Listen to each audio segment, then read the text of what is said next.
Tema kita tentang apa? Waduh, antum nyebut khawarij ya? Mungkin tuduhan kelompok ekstrim terhadap Ahlus Sunnah.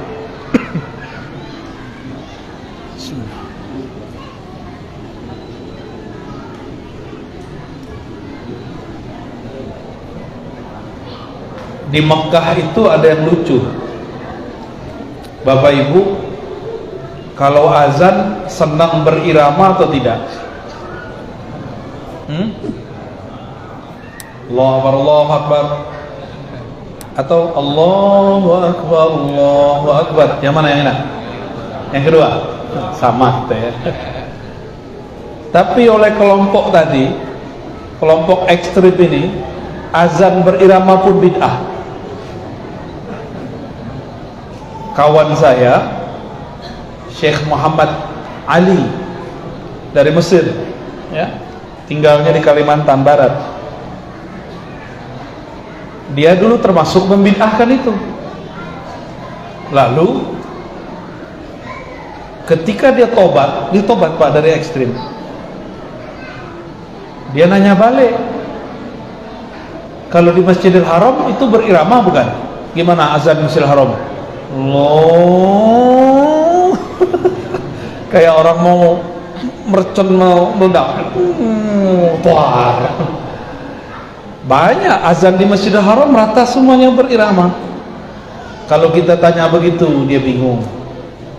Jadi kelompok ini katanya langsung kepada Al-Quran dan Sunnah, tapi ternyata Al-Quran dan Sunnah dengan pemahaman versi gurunya dia. Bahkan mereka sendiri tidak membaca kitab imamnya, seperti Ibnu Taimiyah. Mereka nggak baca juga. Bahkan beberapa muridnya dilarang membaca karya gurunya. Ada satu kitab Ibnu Taimiyah yang dilarang dibaca oleh murid-muridnya, pengikut-pengikutnya. Judul kitabnya Dar'u Ta'arud Bainal Aqli wan Naql, menolak perbedaan antara akal dan nakal. Nakal itu dalil. Dalil Quran dan Sunnah disebut nakal, bukan nakal ya. Itu kitab saya punya 5 jilid, versi paling murah. Maklum, kita tinggal di Indonesia, cari kitab yang murah-murah. Yang penting editingnya bagus ya, tahqiqnya oke. Itu kitab di Saudi, ada seorang syekh melarang jamaahnya baca kitab itu. Gimana tuh? Itu imam dia loh.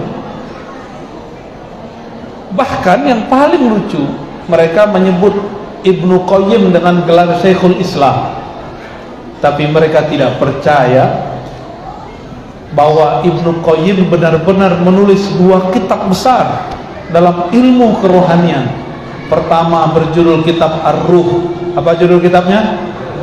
Yang kenceng, biar kalah suara anak-anak. Biar anak-anak tuh berisik, biarin. Kita lebih berisik lagi. Jangan dilarang, biarin aja ya. Kalau bisa dikendalikan, kendalikan. Tapi jangan diusir. Biarkan mereka menyaksikan bapak, ibunya, abang, omnya ngaji di masjid. Ya, jangan diusir. Usir saya pergi. Ya. Karena saya punya anak kecil juga, dan sakit hati kalau anak kita diusir dari masjid. Ibnu Qayyim punya kitab satu lagi, itu kitab luar biasa, judulnya Madarijus Salikin. Tahapan-tahapan orang suluk. Apa arti suluk? Orang menempuh jalan thariqat kepada Allah. Gak percaya mereka. Apa kata guru-gurunya? Sekarang nih, saya kan sering Pak dengerin kuliah-kuliah bahasa Arab, muhadarah bil Arabiyah. Ya, hitung-hitung ngelatih telinga, karena bahasa itu kalau nggak dilatih hilang. Apa kata mereka?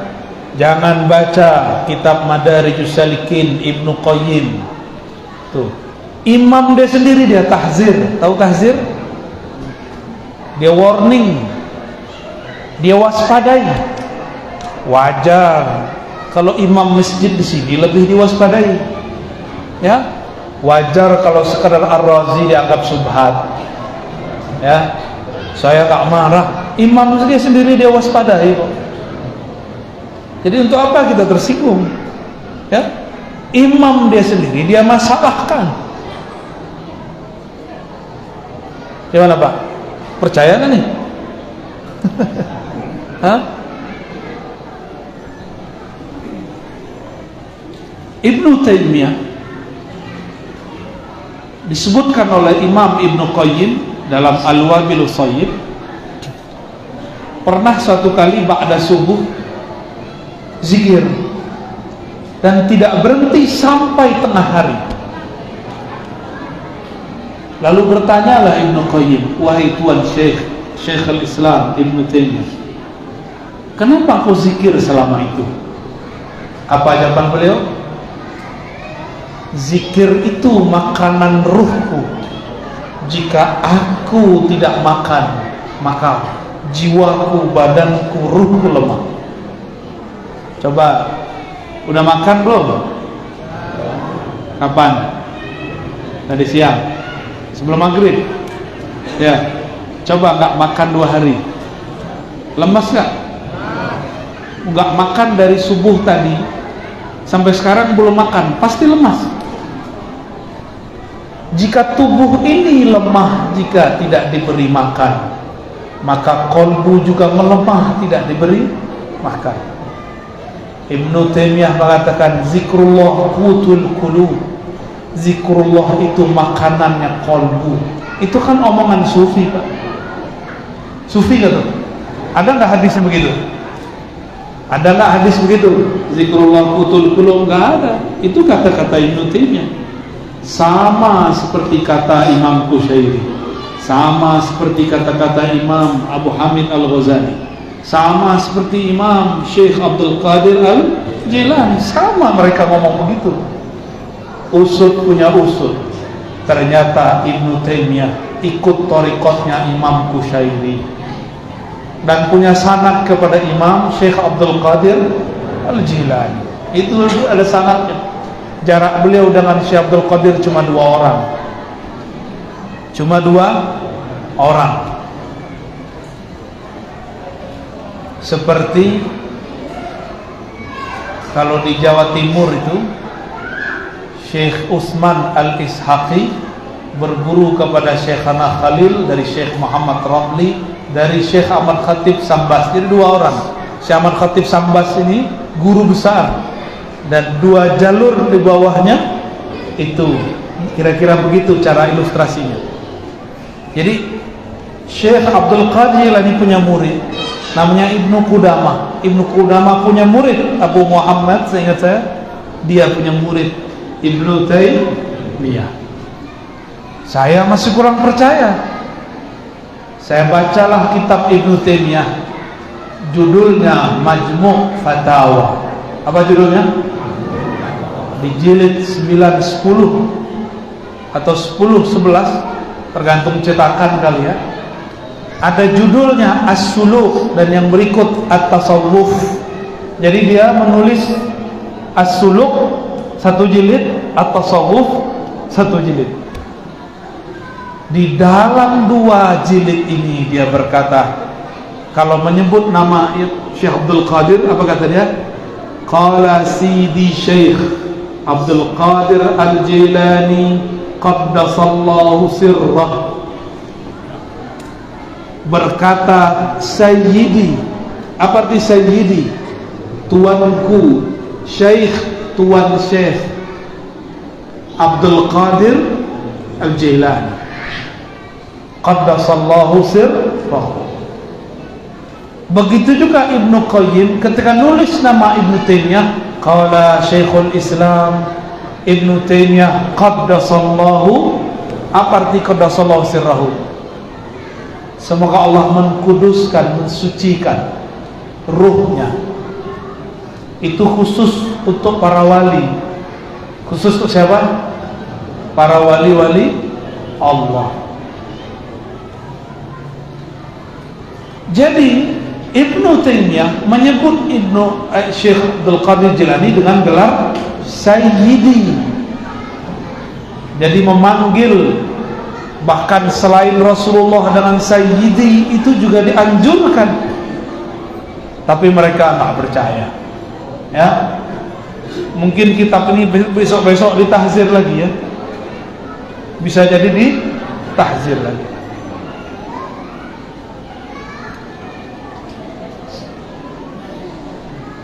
Kita barusan ngapain? Barusan antum berdiri-berdiri itu ngapain? Maulid. Baca apa? Bacanya apa? Sholawat. Apa kata mereka? Maulid itu menyerupai Nasrani. Yang menyerupai Nasrani. Bagi mereka, bagi kita, Nasrani Muslim atau tidak? Tidak. Dia menganggap kita yang maulid Nasrani. Gimana? Terima nggak? Terus mau diam? Enggak juga. Masa diam? Jadi yang cari gara-gara dari dulu siapa? Kita pernah nggak nyari gara-gara sama mereka? Nggak ada. Ar-Razi tidak pernah nyerang Salafi, nggak pernah.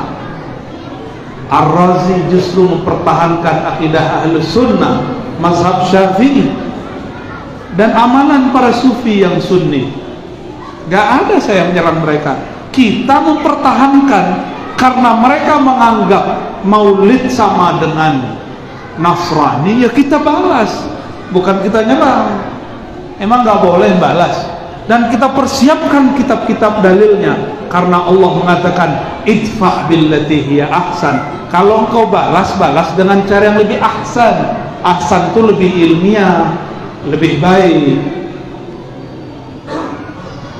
Malah saya diadu-adu sama Zakir Naik, ya nggak nyambung. Zakir Naik beda bab. Itu kritik ilmiah murni, itu biasa. Emang gak boleh ngeritik orang? Kita di kampus nulis skripsi itu dirayakan kritik itu, di sidang namanya, benar gak? Ini pernah nulis skripsinya dulu? Kalau nggak diuji mau nggak? Nggak mau kita. Justru kalau tidak diuji nggak sah itu skripsi. Maka ente punya pikiran nggak sah kalau nggak dikritik. Beruntung kalau ada orang kritik.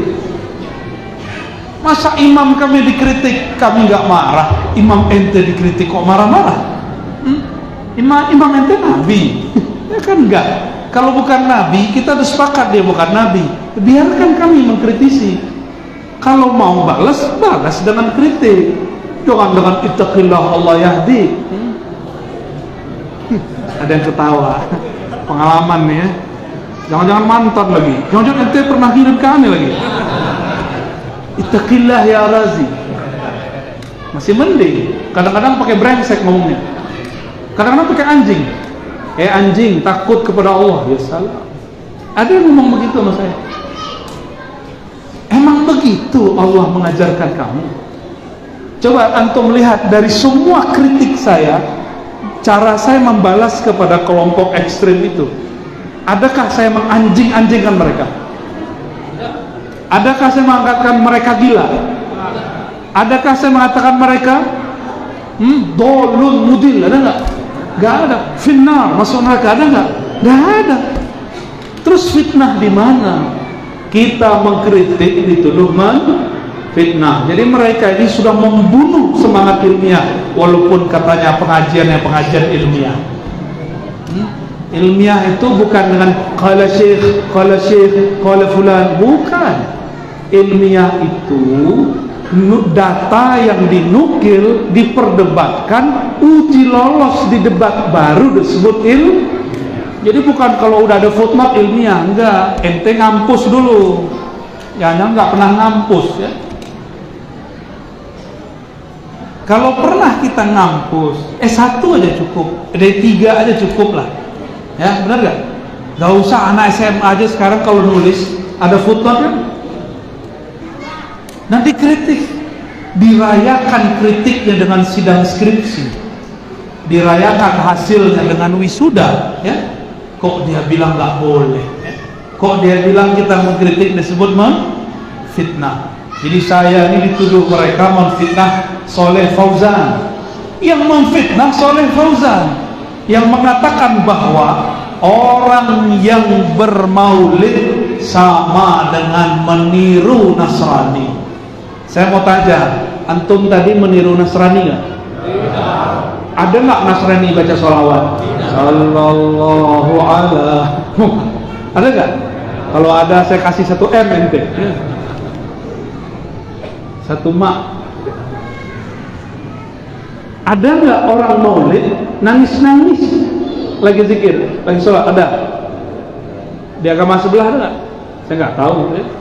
Saya pun nggak pernah diajarkan benci kepada Nasrani, apalagi kepada kelompok itu. Kan irhamu man fil ard, sayangi makhluk di bumi. Nasrani ada di bumi nggak? Sayang kita semua, sayang nak rahman ya Allah. Apalagi cuma kelompok itu, apalagi cuma salafi, apalagi cuma HTI. Ya saya sayang semua. Nggak ada kita benci sama mereka. Jangan salah paham, orang mengkritisi bukan membenci. Mengkritisi bagian dari menasehati. Kalau ente boleh menasehati orang, kenapa kita nggak boleh menasehati ente? Ya nggak? Paham?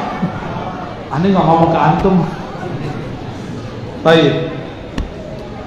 Jadi maulid kita nih dituduh apa? Tasyabbuh bin Nasara. Mau ngomong ngamuk? Perlu ngamuk gak? Gak perlu ngamuk. Kita bantah. Sayangnya kalimat ini ada dalam kitab yang diajarkan di pesantren-pesantren modern. Ini yang saya cemaskan Bapak Ibu. Ini yang saya cemaskan. Ini cuma tinggal api dalam sekam, mau meledak nanti itu. Kita nggak tahu kapan terjadinya. Coba cek anak kita di pesantren kan di mana. Jadi nggak semua pesantren juga aman kita akidahnya, ya. Saya ngomong begini aja dianggap cari permusuhan. Lah kita cuma ngingatin aja, kembalikan kitab akidah gurumu. Dulu pendiri pesantren itu nggak pernah mengajarkan kitab itu. Kembaliin aja ke zamannya, susah amat, ya kan? Ya, gimana? Sepakat ya? Antum ridho gak anak kita dicekokin kitab begitu? Ridho gak? Kalau antum naruh anak di situ, nasihatin kiainya. Karena kalau Ar-Razi ngomong nggak diterima, ya. Saya udah kawar-kawar dari dulu ya, ke ustadznya, ke gurunya, ke santrinya. Ada yang mau ikut, ada yang tidak. Apalagi tuduhannya. Kalau tadi doa jamaah nggak? Rabbi faghfirli dzunubi. Angkat tangan deh. Bid'ah nggak? Kata dia bid'ah, ya. Kata dia, Nabi nggak ada doa-doa bareng. Nabi doa sendiri. Gimana jawabnya? Punya dalil nggak? Hah? Punya dalil nggak? Mau dikasih dalil? Bener nih, yang semangat dong. Mau dikasih dalil? Mereka bahkan mulai dari membid'ahkan doa ba'da sholat, nggak tanggung-tanggung, apalagi doa lagi maulid. Ahli bid'ah yang nutup tadi ya, antum ahli bid'ah. Selamat ahli bid'ah, selamat bergabung. Jangankan doa lagi maulid, doa ba'da sholat berjamaah aja dianggap bid'ah. Apa kata mereka? Nabi tidak pernah lakukan. Emang itu dalil? Dalil itu bukan negasi, bukan bilang tidak pernah. Itu ente nggak tahu. Coba mereka bilang setelah sholat yang dianjurkan cuma baca istighfar sama Allah lantas salam, lantas jalan. Allahumma antas salam wa mintas salam. Enggak, itu bid'ah. Hadisnya cuma 3 kalimat. Allahumma antas salam wa minkas salam tabarakta ya dzal jalali wal ikram. Hadisnya cuma gitu, Pak. Cuma kan antum nggak paham kalau begitu doang. Benar nggak? Maka ulama kita artikan Allahumma antas salam wa minkas salam. Ya Allah, engkaulah as-salam. Berpulang assalam darimu, datang darimu. Maka hidupkan kami dengan selamat dan masukkan kami Darussalam, ke surga Darussalam. Baru tabarakta ya dzal jalali wal ikram. Itu pemaknaan ulama dijadikan wirid. Boleh nggak? Katanya bid'ah. Membaca yang Nabi nggak baca bid'ah. Ini mereka punya kaedah begitu. Itu kaedah pun tidak ada dalam usul fikih. Mereka punya istilah namanya sunnah tarkiyah. Apa artinya? Yang Nabi tinggalkan kita tinggalkan. Sunnah ini ambigu. Nabi banyak hal yang tidak dilakukannya, tapi bukan karena itu tidak boleh. Kata beliau, da'uni ma taraktukum. Biarkan aku, jangan tanya lagi terhadap hal-hal yang aku sudah tinggalkan, tidak bahas. Berarti boleh. Al-aslu fil asya lil ibahah. Pada dasarnya segala sesuatu itu boleh. Jangankan habis sholat, dalam sholat ada seorang sahabat menambahkan bacaan. Antum kalau tidak baca apa? Rabbana lakal hamdu bil as-samawati. Oke. Ini ada ulama sahabat, dia bangun dari ruku, Allahu liman hamidah. Hadis sahih. Rabbana lakal hamdu hamdan thayyiban katsiran mubarakan fih. Ya Allah, banyak pujian itu milikmu, seberkah-berkah pujian itu milikmu. Itu kata orang ini. Nabi pernah ajarkan? Enggak pernah. Dia baca satu kalimat yang Nabi tidak pernah ajarkan dalam sholat. Ini hadis sahih Bukhari dan Muslim. Mau lari kemana kau? Terus ba'da sholat, orang ini dipanggil. Siapa yang baca doa ini? Saya dengar tadi ada malaikat naik mengangkat doa ini. Sekitar 40 malaikat. 40 malaikat itu bawa ke langit. Sahabatnya ketakutan, takut disuruh bid'ah. Ternyata itu apresiasi dari Rasulullah, bahwa doa ini justru diridhoi oleh Allah dan Rasul. Selain Al-Fatihah dan Al-Quran, boleh digunakan bahasa Arab yang fasih, ya, boleh. Itu dalilnya. Rabbana lakal hamdu hamdan thayyiban katsiran mubarakan fi. Nggak ada Nabi ajarin. Ini ba'da sholat, masa nggak boleh ditambah? Ya. Oke. Lalu kalau kita doa, dalilnya mana? Dalil doa berjamaah itu umum. Dalam hadis Imam Tirmizi, Nabi ditanya, wahai Rasulullah, manakah doa yang lebih cepat dijawab? Hadis riwayat siapa? Imam At-Tirmizi.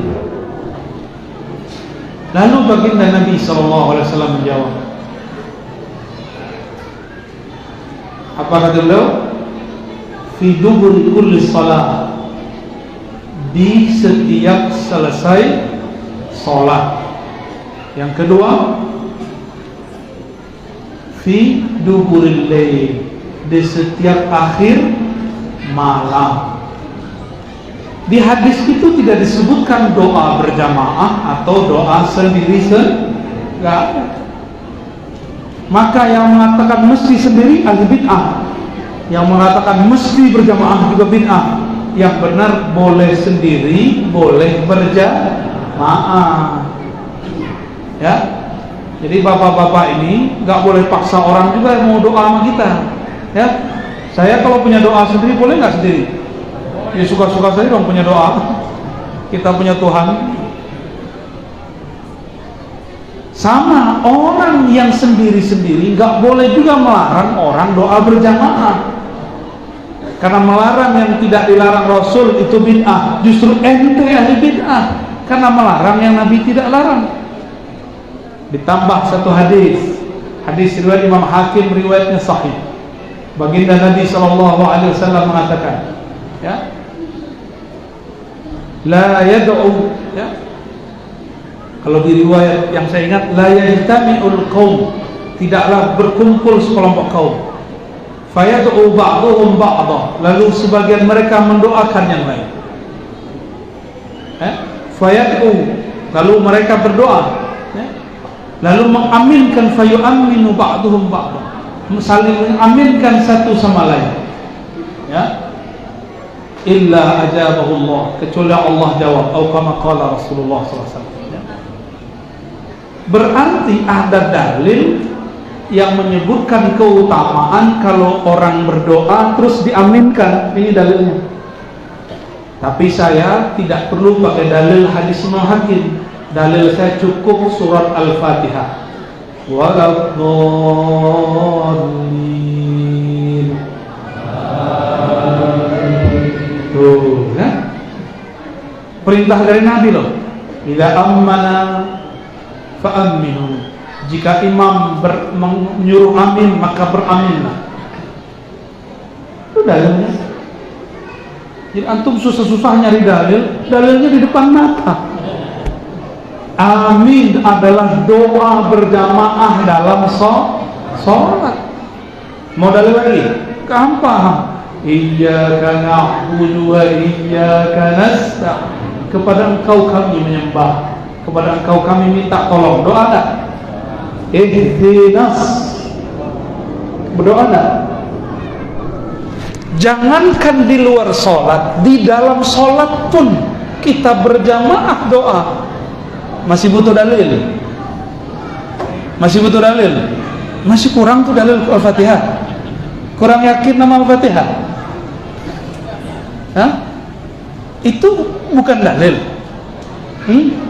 Jadi kalau ada orang nanya, nggak ada tuh doa habis sholat. Jawabnya apa? Jangankan habis sholat, dalam sholat aja doa berjamaah, bro. Imam baca ihdina, kami baca amin, kan mengaminkan. Tuh. Jadi antum itu dalil sudah seterang itu, tapi silau. Saking pinternya, keminter. Ya, mohon maaf ya. Ini baru beberapa loh saya bahas. Udah dulu ya. Tanya jawab aja deh. Saya baru sampai, khawatir kelelahan. Besok pagi ada lagi di Bintaro 9 tentang hikam. Silakan, biar antum bisa tidur malam ini. Besok pagi berangkat lagi ke sana. Ya, silakan kalau ada yang mau ditanya jawabkan. Kesimpulan sederhananya apa? Tidak ada amalan yang diturunkan ulama kita yang lalu kecuali ada dalilnya. Cuma sayang kiai-kiai sekarang tidak semua menghafal dalil. Mereka baca kitab kuning tapi tidak baca dalil. Karena dalil versi kawan itu harus Sahih Bukhari dan Muslim. Kawan bacanya Maraqil Ubudiyah. Ya, bacanya Lubabul Hadis yang nggak nyambung. Bacanya Ainul Talibin nggak bisa jawab. Alhamdulillah Allah persiapkan saya 15 tahun bergelimang dengan Sahih Bukhari, Muslim, Abu Daud, Tirmizi, Nasai, Ibnu Majah, 6 kitab hadis. Dan ini keberkahan luar biasa. Barangkali inilah makna hadis Nabi. Allah beri cahaya seseorang yang mendengarkan hadis-hadisku, lalu dia hafalkan, dia hayati, dia pahami, lalu dia sampaikan seperti dia mempelajari. Beginilah dulu guru kami menjelaskan. Allah yarham Syekhna Ali Mustafa Yaqub menjelaskan persoalan kecil-kecil. Ada masalah langsung hadis, masalah langsung hadis. Karena zaman ini mereka lagi nanya mana dalilnya, bukan mana kitab kuningnya. Maka saya menghimbau kiai-kiai di pesantren mulai upgrade kitab kita. Jangan mengkultuskan kitab kuning, yang dikultuskan cuma Al-Quran dan sunnah-sunnah yang sahih. Jadi upgrade kitab, bukan diganti, ditambah. Kitab yang lama dipertahankan, tambah yang baru. Antum butuh, kita buat daurah nanti, ya, di pesantren-pesantren. Nanti kita putar, insya Allah, ya. Yang penting mau jadi hujjahnya Ahlus Sunnah wal Jamaah. Wassallallahu alaihi wasallam.